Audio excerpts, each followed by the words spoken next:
വെള്ളാപ്പള്ളിയും സുകുമാരൻ നായരും ഒന്നിക്കുന്ന ഒരു ദൃശ്യം നമ്മൾ കാണുന്നുണ്ട്. അതും നിയമസഭാ തിരഞ്ഞെടുപ്പിന് മുൻപ്.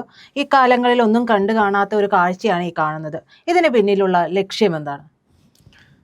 രാഷ്ട്രീയപരമായി UDF ഭരിക്കുമ്പോഴാണെങ്കിലും LDF ഭരിക്കുമ്പോഴാണെങ്കിലും SNDPയെ സംബന്ധിച്ച് SNDP നേതൃത്വത്തെ സംബന്ധിച്ച് അവരുടേതായിട്ടുള്ള രാഷ്ട്രീയ കാഴ്ചപ്പാടുകൾ എപ്പോഴുമുണ്ട്.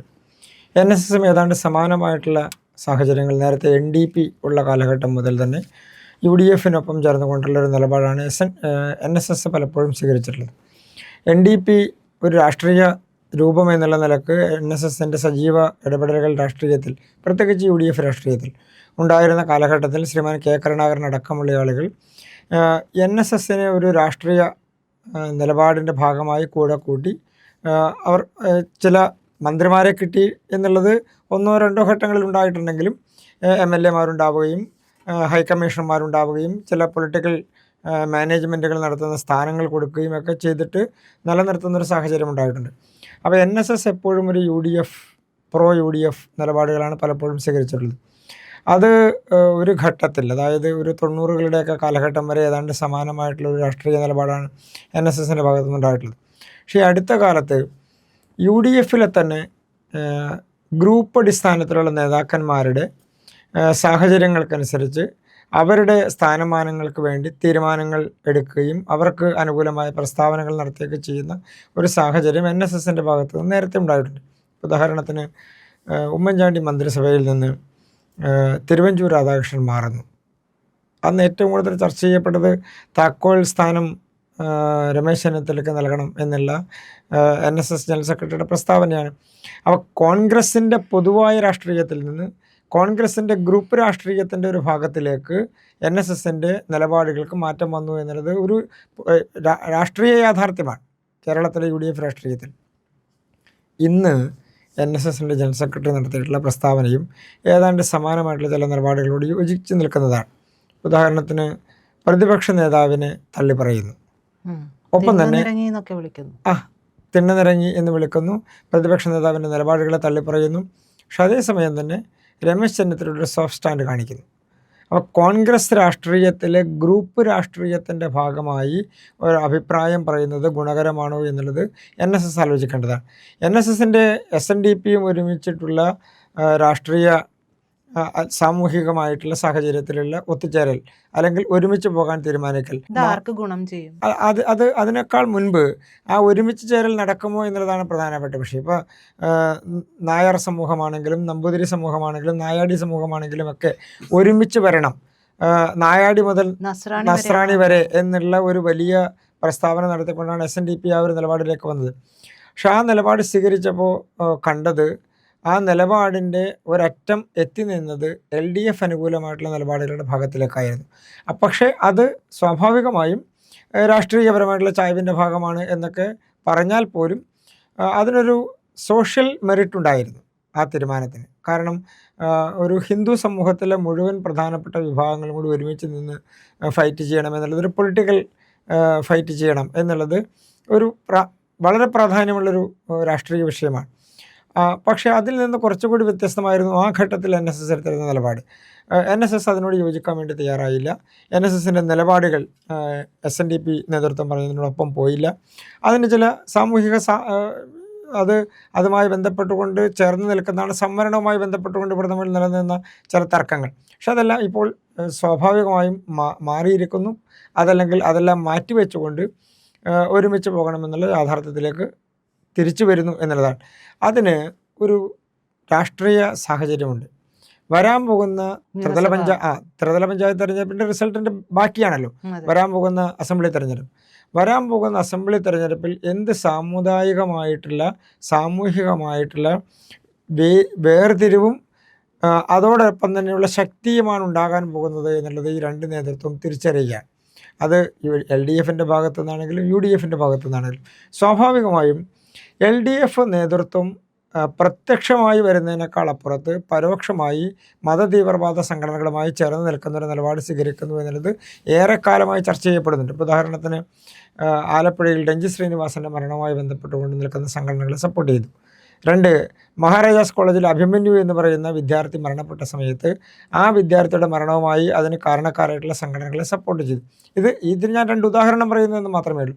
കേരളത്തിൽ അടുത്ത കാലത്ത് നടന്ന തീവ്രവാദ സ്വഭാവമുള്ള നിരവധി പ്രശ്നങ്ങൾ, പ്രത്യേകിച്ച് തീവ്രവാദ സംഘടനകളുമായി ബന്ധപ്പെട്ടുകൊണ്ട് നിൽക്കുന്ന പ്രശ്നങ്ങൾ LDF എടുത്തിട്ടുള്ള നിലപാട് കേരളത്തെ ഉറക്കെ ചിന്തിപ്പിക്കേണ്ട നിലപാടാണ്.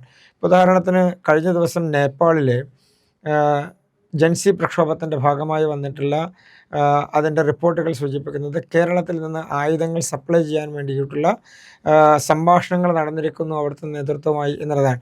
എന്ന് പറഞ്ഞാൽ രാജ്യത്തിനകത്ത് തീവ്രവാദ പ്രവർത്തനം നടത്തുന്നതിൽ കേരളത്തിൽ നിന്നുള്ള ആളുകളുടെ പങ്കുണ്ടാകുന്നു. അതിന് നേതൃത്വം കൊടുക്കുന്ന സംഘടനകളെ ഭരണപരമായി പിന്തുണയ്ക്കുന്നു. മറുഭാഗത്ത് അഫ്ഗാനിസ്ഥാൻ പോലെ, സിറിയ പോലെയുള്ള രാജ്യങ്ങളിലേക്ക് തീവ്രവാദ പ്രവർത്തനത്തിൻ്റെ ഭാഗമായി പോകുന്ന ആളുകളെയും സംരക്ഷിക്കുകയും അവർക്കൊപ്പം നിൽക്കുകയും ചെയ്യുന്ന നിലപാടുകൾ LDF ഗവൺമെൻറ് സ്വീകരിക്കുന്നു. അപ്പോൾ ഇത് കേരളത്തിലെ പ്രധാനപ്പെട്ട 2 സാമുദായിക സംഘടനകൾ എന്നുള്ള നിലക്ക് NSSും SNDPയും തിരിച്ചറിയുന്നുണ്ട്. ഉദാഹരണത്തിന് കേരളത്തിൽ മുഴുവൻ തന്നെ ലവ് ജിഹാദ് പ്രശ്നവുമായി ബന്ധപ്പെട്ടുകൊണ്ട് ചർച്ചകൾ നടക്കുമ്പോൾ ഈ 2 നേതൃത്വം എടുത്ത നിലപാട്, പ്രത്യേകിച്ച് ക്രിസ്ത്യൻ സഭകൾ എടുത്തിട്ടുള്ള നിലപാട്, ഇതെല്ലാം കേരളത്തിൽ ഉറക്കെ ചിന്തിപ്പിക്കേണ്ട ചില വിഷയങ്ങൾ ഉയർന്നു വരുന്നതിൻ്റെ സാഹചര്യമാണ് സൂചിപ്പിക്കുന്നത്. അപ്പോൾ ഇത് കേരളത്തിലെ 2 പ്രമുഖരായിട്ടുള്ള വളരെ പ്രാധാന്യത്തോട് കാണേണ്ട 2 സംഘടനകളുടെ നേതൃത്വം അത് ആലോചിക്കുന്നതിൽ തെറ്റൊന്നുമില്ല. അത് BJPക്ക് ഗുണം ചെയ്യും. അതിൻ്റെ രാഷ്ട്രീയപരമായിട്ടുള്ള വശം സ്വാഭാവികമായും LDFന് വേണ്ടിയാണ്, UDFന് വേണ്ടിയാണ് എന്നൊക്കെ അവർ പ്രസ്താവനകൾ നടത്തുകയും അതിനുവേണ്ടിയുള്ള ശ്രമങ്ങൾ നടത്തുകയും പരസ്പരം പോരടിക്കുകയും അതോടൊപ്പം തന്നെ മുസ്ലിം ലീഗിനെ ഒപ്പം നിർത്താനുള്ള ശ്രമങ്ങൾ നടത്തുകയൊക്കെ ചെയ്യുമ്പോഴും BJP എത്രയോ കാലങ്ങളായി പറഞ്ഞുകൊണ്ടിരിക്കുന്ന ഒരു രാഷ്ട്രീയ നയമാണ് കേരളത്തിലെ NSS ആണെങ്കിലും SNDP ആണെങ്കിലും മറ്റ് KPMS ആണെങ്കിലും മറ്റ് സാമുദായിക സംഘടനകളാണെങ്കിലും ഒക്കെ ഒരുമിച്ച് നിന്നുകൊണ്ടുള്ള ഒരു രാഷ്ട്രീയ ഐക്യപ്പെടൽ, സാമൂഹിക ഐക്യപ്പെടൽ ഉണ്ടാകണം എന്നുള്ളത്. അത് പതുക്കെ യാഥാർത്ഥ്യത്തിലേക്ക് വരുന്നു എന്നുള്ളതാണ്. അതിന് നേതൃത്വത്തിലിരിക്കുന്നവർ എന്ത് രാഷ്ട്രീയ അജണ്ട വെച്ചുകൊണ്ട് അതിനെ തിരുത്തി പറയാൻ ശ്രമിച്ചാലും മാറ്റി പറയാൻ ശ്രമിച്ചാലും അതിനുള്ള നിലപാടുകൾ സ്വീകരിച്ചാലും ഒക്കെ താഴെത്തട്ടിൽ സാധാരണക്കാരായിട്ടുള്ള ആളുകൾ, ജനാധിപത്യ വിശ്വാസികളായിട്ടുള്ള ആളുകൾ, അവർ ഈ നിലപാടുകളെ അംഗീകരിക്കുന്നു. ഈ ഒരുമിച്ച് ചേരലിനെ, കൂടിച്ചേരലിനെ, ഐക്യപ്പെടലിനെ എല്ലാം അംഗീകരിക്കുന്നു എന്നുള്ളതാണ് തിരുവനന്തപുരം കാണിക്കുന്നത്. BJPയുടെ കഴിഞ്ഞ പാർലമെൻറ്റ് തിരഞ്ഞെടുപ്പിലെ തൃശ്ശൂരിലെ വിജയം കാണിക്കുന്നത്. അപ്പോൾ സ്വാഭാവികമായും സുരേഷ് ഗോപി ജയിക്കുമ്പോൾ കിട്ടിയിട്ടുള്ള ഭൂരിപക്ഷം കാണിക്കുന്നത് അത് തന്നെയാണ്. അപ്പോൾ ആ ഐക്യപ്പെടൽ ഉണ്ടാകുന്നത് ഇപ്പോൾ ഗുണം ചെയ്യുമോ എന്ന് ചോദിച്ചാൽ സ്വാഭാവികമായും BJPക്ക് ഗുണകരമായിട്ടുള്ള രാഷ്ട്രീയ സാഹചര്യത്തിലേക്കാണ്. ഇത്തവണ എന്ന് പറയുന്നത് സാധാരണ ഈ 2 മുന്നണികൾ മാത്രമായിട്ടുള്ള ഏറ്റുമുട്ടലായി മാറുമായിരുന്നു. ഇത്തവണ BJP കൂടിയുണ്ട്. അപ്പോൾ ത്രികോണ പോരാട്ടം കൃത്യമായി നടക്കുമെന്നുള്ളത് നമുക്ക് ഉറപ്പാണ്.